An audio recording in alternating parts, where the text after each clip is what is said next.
کچھ توقف فرمایا اور توقف فرما کر فرمانے لگے بہرحال بہرحال کا مطلب یہ ہوتا ہے ہر حالت میں. فرمایا بہرحال محبت کرنے والے تک کوئی نہیں پہنچ سکتا. بہرحال محبت کرنے والے سے کوئی آپ کے یہ جس طرح بچہ آپ کا مرید ہے اور 2 4 10 15 مرید ہوں گے, 20 مرید ہوں گے, 40 مرید ہوں گے, 100 مرید ہوں گے, 1000 ہو جائیں گے, پھر لاکھ ہو جائیں گے. آپ حیران رہ جائیں گے اس بات کو سن کر میری. آپ کا قلب آپ کے سارے مریدوں میں اس کی طرف مائل ہوگا جو آپ سے محبت کرے گا. یہ آپ نوٹ کر لیں, یعنی یہ آپ اپنے اوپر نوٹ کریں, اس کو ادھر لا کر نوٹ نہ کریں, ادھر ہی نوٹ کریں. یعنی ان سینکڑوں میں جس نے کبھی آپ کو سلام نہ کیا ہو اس کی طرف رغبت ہے آپ کی. جو اپنی گاڑی میں فرنٹ سیٹ پر آپ کو بٹھا کر یہاں لے آیا اس کا تذکرہ کیوں کیا آپ نے؟ بہرحال محبت تک کوئی نعمت نہیں پہنچ سکتی. یہ محبت وہ نعمت ہے کہ اگر اس میں شرکیہ کلمات کا معنی بھی نکلتا ہو کسی کلمے میں تو اس پر بھی محبوبیت ملتی ہے.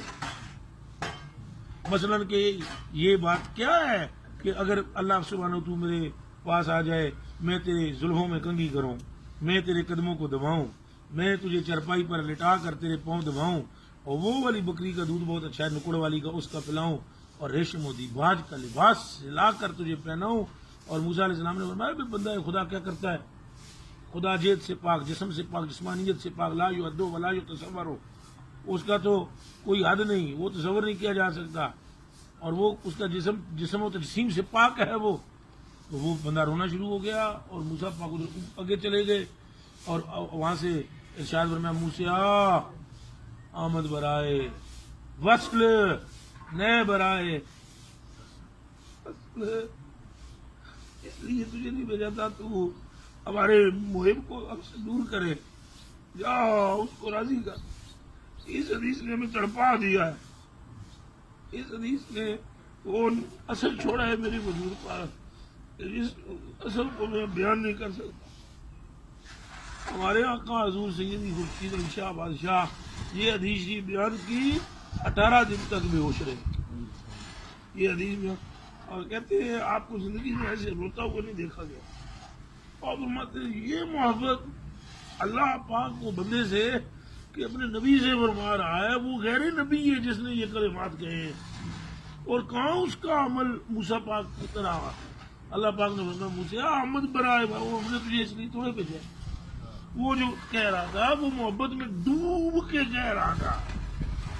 حالانکہ اللہ جسم سے پاک ہے, جسمانیت سے پاک ہے, یہ اگر متعین اس کے لیے کی جائے یہ درست نہیں.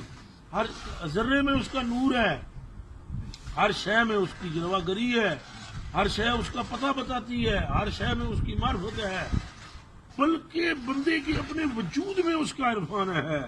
بندہ وجود بندے کا ہی جلوہ گاہ خدا ہے, بندے کا ہی وجود در حقیقت حجرہ خدا ہے. اسی کی طرف اشارہ کر کے سلطان عارفین نے فرمایا اے تن رب سچے دا حجرہ وچ پا فقیرہ جاتی ہو, کہ یہ جڑا تن ہے یہ اللہ سبحانہ کا حجرہ ہے, یہ اندر نگاہ ڈال. یہ ساری باتیں درست ہیں, لیکن شریعت مطہرہ نے جو بات بیان کی ہے کہ جسم جسمانیت سے پاک, لا یعد ولا یتصور ہو, اس کے بعد حق تعالیٰ کا یہ فرمانا کہ موسیٰ جائیں اس کو راضی کریں, وہ تو حسان حق میں سے ہے. یہ محبت ہے, یہ عشق ہے. حالانکہ یہ عشق بظاہر اس میں سے شرکیہ پہلو نہ نکلتا تو موسیٰ پاک بولتے نا کہ نبی غیر معقول بات جو ہوتی ہے اس پر معترض ہوتا ہے, اور معقول بات پر نبی اور مشروع بات پر نبی کبھی بھی اس پر بالکل اس پر وہ نبی اس کو متنبع نہیں کرتے. بلکہ اگر کسی کو شریعت کا حکم نہ بھی پتا ہو اور وہ بات وہ کر رہا ہو جو شریعت کے مطابق ہو تو نبی اس کی تحسین فرماتا ہے. ہاں یہ تو اللہ کا حکم ہے. یہاں حضرت موسیٰ پاک کا اس کو روکنا, پھر اس کو ڈانٹنا ڈپٹنا, اور پھر حق تعالیٰ کا پلٹانا اس بات کی بیجن اور واضح دلیل ٹھہری کہ عشق اور محبت جو ہے یہ وراء الورا الورا الورا ہے, اور اس کی کوئی حد نہیں.